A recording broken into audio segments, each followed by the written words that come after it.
Hi guys, welcome back. I'm Ashley from Simple Wild Living, and in this episode we're going to make a fantastic habanero hot sauce. But first we need to go to the greenhouse and get some chilies.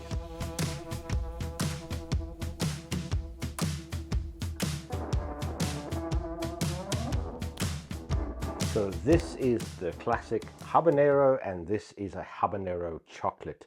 It is a cultivar of the habanero. The habanero is a Capsicum chinense. This is a cultivar of this. The habanero comes in at 100 to 350 Scovilles, where the habanero chocolate comes in at about 400 to 600 Scovilles. This is going to be quite a hot sauce. I've been making this for a couple of years, so I think I have dialed it in exactly what I want to use. What I'm going to be using is the habaneros. I'm going to be using a quarter of the habaneros chocolates. I'm also going to be adding in a couple of Carolina Reapers just to bring up that heat level to where I want it to burn a little bit. And we're going to be adding some garlic. Today we're going to be doing a brine fermentation. So what we need to do is cut down these chilies and get them into the container. So this is the glass container. It's a 2.5 liters that we're going to be using for the brine fermentation. It has already been sterilized and sanitized. Maybe we can go through that procedure in another video, as it's a long process to make sure that these are really, really clean. Just going to chop down the chilies and put them into the container.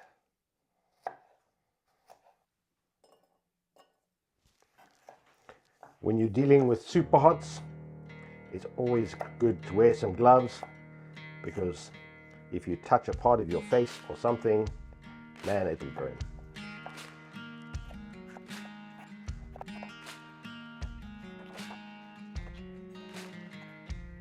Beautiful. Just managed to fit in there. That's great. Everything's chopped up. I've already measured out all the chilies. So for this recipe, we're going to use 917 grams of habanero red, and we're going to use 320 grams of the habanero chocolate with 33 grams of Carolina Reaper and 126 grams of garlic. So since we're going to use a salt brine, we're going to do a 2.5% salt brine. So the easiest way to do it is just to weigh out your water. So we're looking for about 1 kilo of water. So that's 1 kilo of water. Then to measure out the salt, we want a 2.5% salt. So that's 25 grams of salt. Using Himalayan pink rock salt. You can use sea salt. Maybe skip using an iodized normal table salt.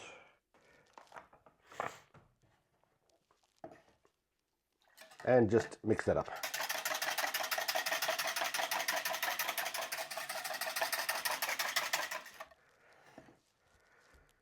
Then we're going to pour it in.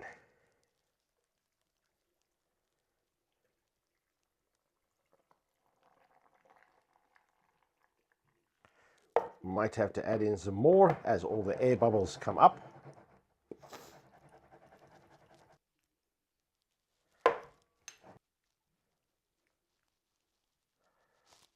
Because it's hard to find proper fermenting containers here, I had to customize and just take a lid from this type of jar, make a hole in it so I can take one of these plastic things, I don't know what you call it, and make sure that it's a tight fit. Spriget, I think. It's a tight fit. What we're going to use is one of these. It's mostly used for fermenting, like beer or something like that. I'm going to put a bit of sanitizer in here. So that's going to make a nice airlock. So when this starts fermenting and releases carbon dioxide, it'll be able to escape, but air won't be able to get back inside. I'm not going to weigh this down, because I don't feel that it's absolutely necessary to weigh it down. Of course you can if you want to keep the peppers underneath the brine, But if you are doing correct sanitization with something like Star San and you have very little headspace, just enough, and every few days you give it a shake, it'll be fine. So that's on there like that.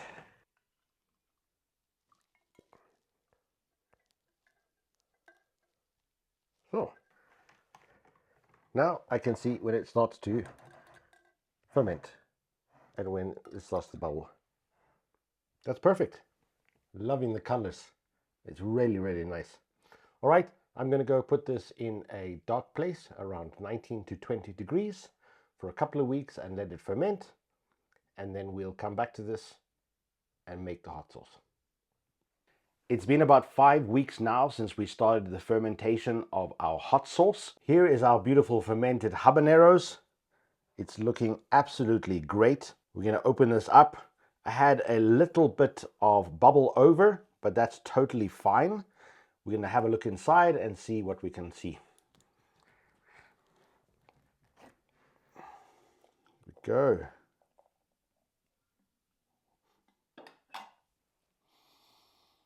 Wow! The smells are absolutely incredible. Having a look here, there's actually no buildup, no yeast on here. Sometimes you will get a little bit of white, which is just a little bit of yeast, which is totally fine. You can just remove those pieces. That's the great thing about doing a brine fermentation. You have a lot of control. But here I see nothing, so that looks absolutely beautiful. The smell is incredible. You want to also have a good smell of it so that it doesn't smell bad. Sometimes you can have a little eggy smell and that is fine. But if it smells like rotten meat or something like that, you just want to throw it away. But this looks and smells beautiful. Now we can move on to the next step, and is we're going to take this and we're going to separate the chilies from the liquid, and we're going to put it through the processor and mix it all up.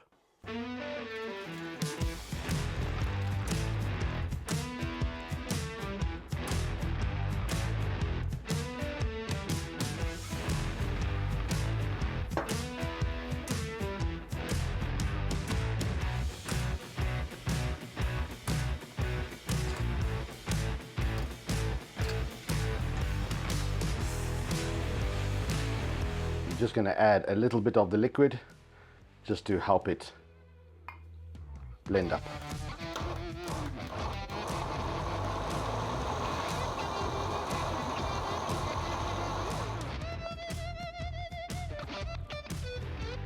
Ooh. Wow, the smells absolutely smells incredible.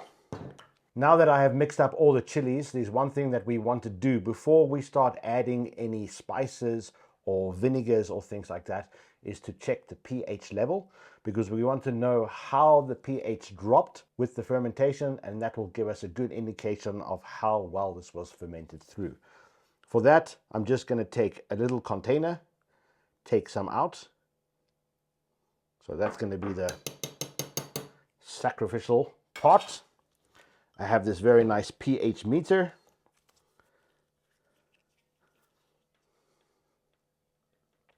Turn that on and just put it through. 3.9, 3.8. So that's good. It's below 4.6, which means it fermented out really, really nicely.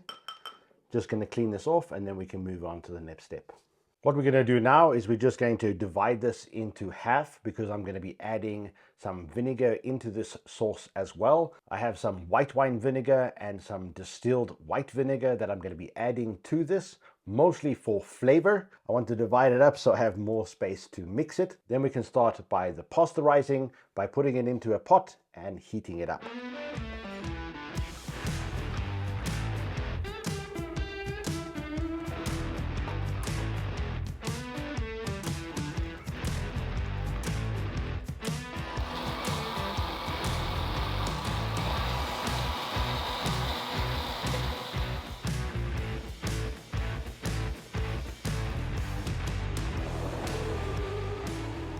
Let's talk about some of the other ingredients that we're going to be adding into this hot sauce. When you're dealing with hot sauces, sometimes it can be quite pungent, quite a strong taste. So you need to use spices that can also have a really strong taste to kind of come through and balance off these hot sauces. One of those ingredients that I absolutely love is green cardamom. It also has quite a pungent, strong flavor, so you don't need much of it, but this really helps to balance out the hot sauce. We're going to be adding a little bit more garlic powder because the garlic in here has fermented out, so this will add in that little bit of extra flavor. And I'm going to add in some black pepper. Pretty much adding in black pepper is to your taste, so I know what kind of works for this recipe. I'm going to get this green cardamom toasted, ground up, and then I can add it into the batch and mix it through one more time before we heat up the sauce.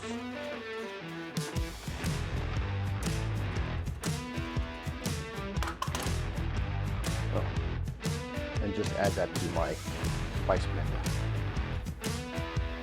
Garlic in there as well. Yep.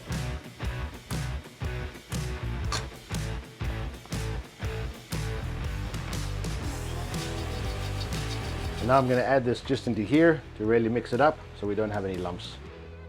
And then we'll mix it all together in the pot.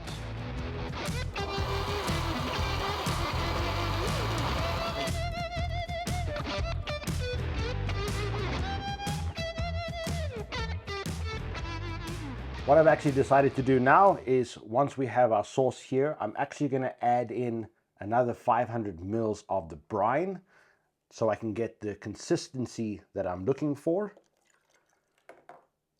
Now what I want to do is I want to pasteurize this sauce, so I'm going to bring it up to a simmer around 75 to 85 degrees, not boiling hot.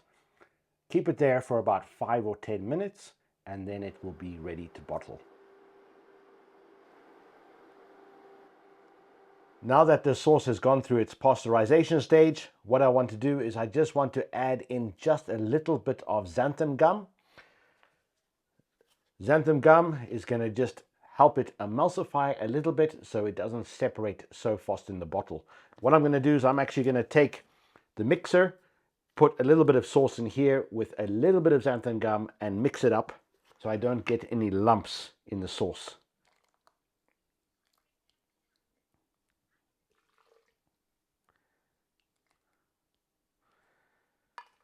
I've talked about this before. With xanthan gum, you really don't need much.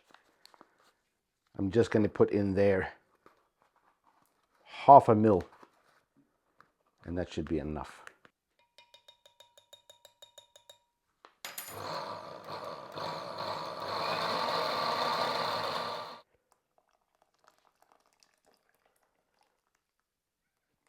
The smells in here, it's absolutely incredible.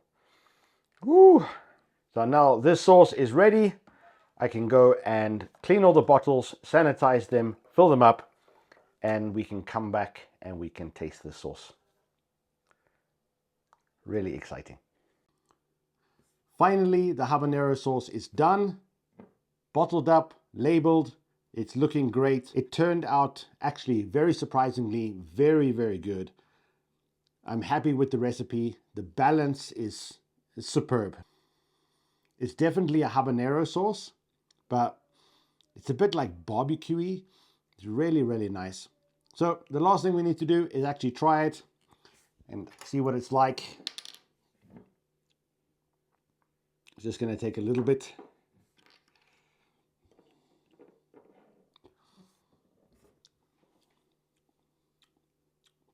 Wow. Ooh. Sweet. And then you get the habanero flavors. The cardamom comes through, but just perfectly to balance it out. Whew. And now that Carolina Reaper, the heat starts to build.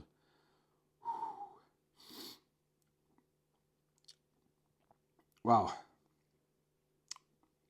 I mean, it's not a super hot sauce, but it's definitely got some heat to it. Very, very nice. I'm definitely going to keep a few bottles for myself. We will have, of course, a couple of bottles for sale. We'll advertise them over on our Facebook page. Of course, there's not many, so it will sell out pretty fast. So if you want one, head over there and pick a bottle up. Very, very happy to have a sauce like this. Whew. Whew. Burning mouth. Guys, thank you so much. I hope you enjoyed this episode, and we will see you really soon on the next one. Bye.